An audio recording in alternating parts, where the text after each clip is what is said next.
We see them every day, especially when you make your way to one of the more cultured parts of the city, the Haight-Ashbury district.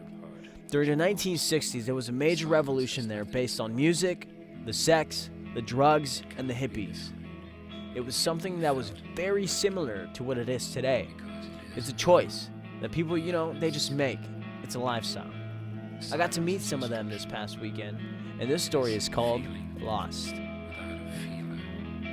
Silence needs no intermediary. The sound which comes from silence is music. The night falls, and it's another phase in the storybook. The pictures of colors, greenery, woods, the urban jungle and its sounds of examples. At night, the lightest screams and the lightest laughs are always best for sleep. To sleep is my reality. In reality, well, it's my dream. In a place where everything has flopped in and out, we sit around together and talk about the sounds we hear throughout the day. It's the most important thing for us now, to share the stories of childhood and create the alter realities we all wish had gone that way. It's much more creative than anyone would have imagined. It's much more vivid than I could have imagined. The major thing, though, is the connection we make when we trigger, certain emotions in people. Do you remember as a kid that nothing could really hurt you before? Do you remember?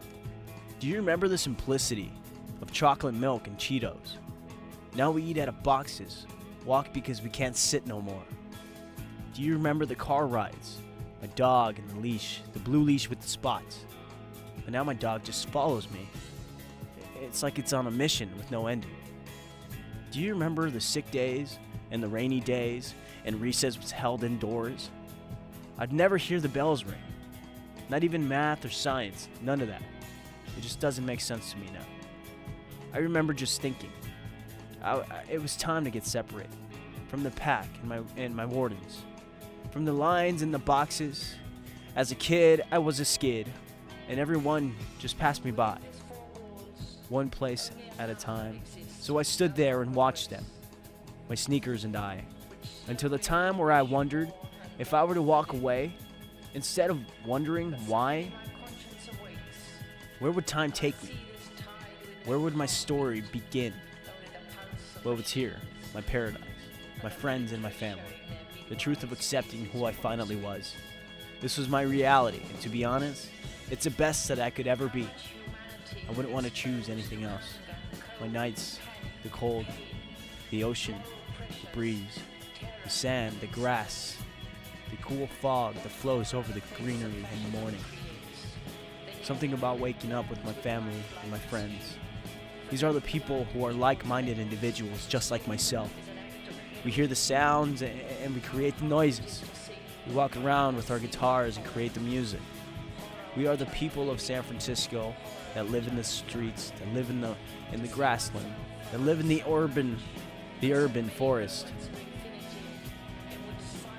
We are lost.